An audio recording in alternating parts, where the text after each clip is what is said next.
Hi friends, मी उषा. माझ्या चॅनलमध्ये तुमचे स्वागत आहे. तर मित्रांनो, घरचा आता दसऱ्याचा राडा सगळा संपला आहे. त्याच्यामुळं म्हणलं की चला आज आपण शेताकडे जाऊन येऊया. आता महिना झालं मी शेताकडं आलेच नाही. या 3-4 दिवसांमध्ये इतका पाऊस झाला आहे की शेतात येण्यासाठी जो रस्ता आहे तोच बंद झाला आहे.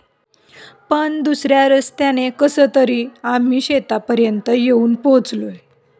शेतात आल्यानंतर पहा, आम्ही थांबलोय पहिल्यांदा ऊसाच्या शेतापाशी. इतक्या मेहनतीनंतर किती सुंदर आलाय ऊस पहा आमचा. ऊसाच्या कडेने पहा आम्ही रस्ता आहे, त्याच्यामुळे शेत पडून राहू नये म्हणून फळांची झाडे लावलेली आहेत.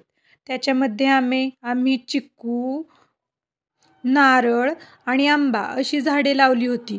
पण आमच्या शेताकडे इतकी रानडुकरं आहेत की नारळाची झाडी त्यांनी ठेवलीच नाहीत. तसंच बघा, आम्ही आमच्या म्हशींसाठी हिरवा घास लावलेला आहे, जेणेकरून तो कधीही कापून त्यांना नेता येईल. आता ऊस पाहिल्यानंतर आम्हाला जायचे होते अंबाबाईच्या शेताकडे. तर आपण पाहूया आमच्या शेतातील अंबाबाईचे मंदिर.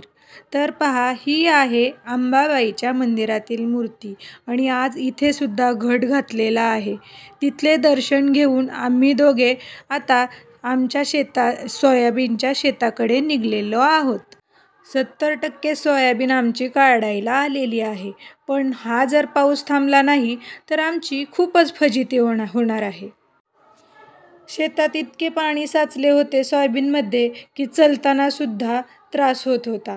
पण पहा, आता या सोयाबीनमधील पाणी कमी होऊन वापसा होण्यासाठी आमचे मिस्टर काही उपाययोजना करतात. तर चला पुढे जाऊन बघूया काय आहेत या उपाययोजना.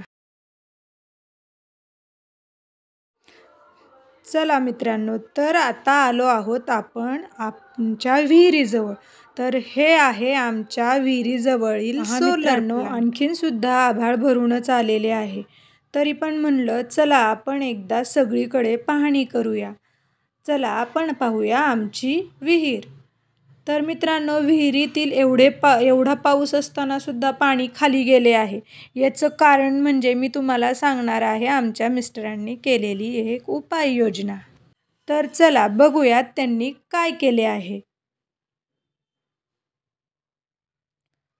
तर मित्रांनो, आमच्या शेताजवळच एक छोटंसं पाटवण आहे. पाटवण म्हणजे छोटासा बंधारा.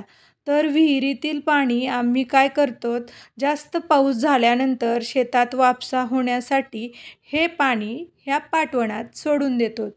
त्यामुळे जवळपासच्या शेतातील पाणी सगळे नितळून ह्या आमच्या विहिरीत जमा होते आणि विहिरीतील पाणी आम्ही या पाटवणात सोडून देतो. त्याच्यामुळे आमची शेतातील सोयाबीन काढण्यासाठी खूप मदत होणार आहे. कारण चिखलातून सोयाबीन काढताना खूप त्रास होणार आहे. त्याच्यामुळं आम्ही केलेली ही एक छोटीशी उपाययोजना. तर मित्रांनो, शेतकऱ्यांना अशा विविध उपाययोजना करून आपल्या शेतीसाठी काही ना काही करावे लागते.